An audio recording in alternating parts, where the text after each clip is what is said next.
beaucoup de gens, la paix, c'est un simple sentiment de sécurité, de tranquillité, une absence de conflit. Et pour certaines personnes, c'est même un endroit, parce que les gens disent un havre de paix. Mais selon la parole de Dieu, la paix de Dieu, c'est bien plus que ça. Que quelqu'un dise Amen. Amen.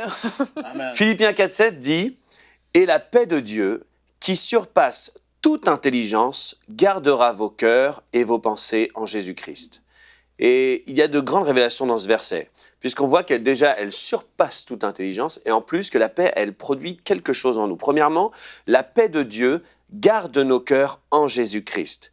Et nous croyons, nous ne marchons pas selon les circonstances, selon le conseil humain ou selon les prophéties qu'on peut donner sur nous, mais on marche selon la parole de Dieu et selon la paix, selon le témoignage intérieur, selon la paix que l'on a ou selon l'absence de paix.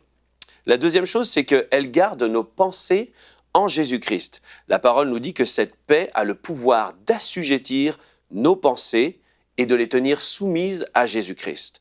Lorsque vous vivez des temps difficiles, vous passez des temps troubles, dans vos pensées, ne cherchez pas selon l'intelligence, mais allez plutôt chercher, puiser et cultiver la paix que Jésus-Christ nous donne.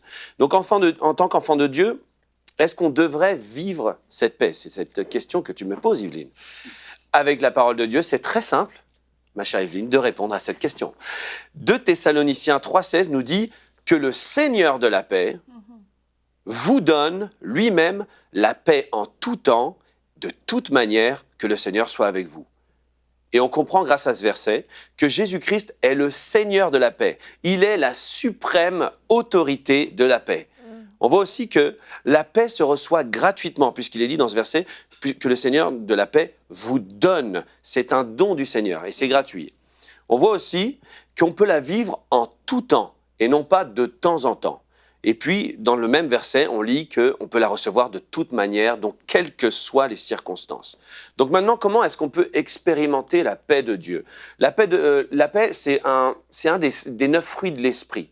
Donc Galates 5, 22 nous dit « Mais le fruit de l'esprit, c'est l'amour, la joie, la paix, la patience, la bonté, la bénignité, etc. » Autrement dit, en étant rempli constamment du Saint-Esprit, on est rempli de sa paix. On peut, lorsqu'on prie en langue, lorsqu'on passe du temps dans la prière, lorsqu'on passe du temps à lire la parole de Dieu, on se laisse remplir du Saint-Esprit et on manifeste les fruits de l'Esprit qui vont être la paix. Ça ne va pas être l'inquiétude, ça ne va pas être le doute, ça va pas être la confusion, mais on va se laisser remplir de cette paix. Et lorsque vous avez des décisions à prendre, je parlais tout à l'heure du témoignage intérieur, et c'est tellement important, le témoignage intérieur va vous conduire soit dans cette paix pour prendre une décision, pour aller dans tel ou tel chemin, ou soit dans une absence de paix, et c'est suffisant pour prendre une décision et dire « je ne ferai pas telle ou telle chose parce que je n'ai pas la paix de Dieu ». Et il y a des raisons qui font qu'un croyant peut perdre sa paix. La personne inconstante dans sa marche avec Dieu a du mal à vivre dans la paix.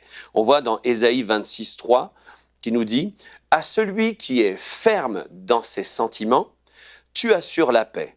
La paix parce qu'il se confie en toi. » Une personne qui est ferme dans ses décisions, ferme dans sa foi, ferme dans sa marche avec Dieu, ferme dans ce qui est de ses choix.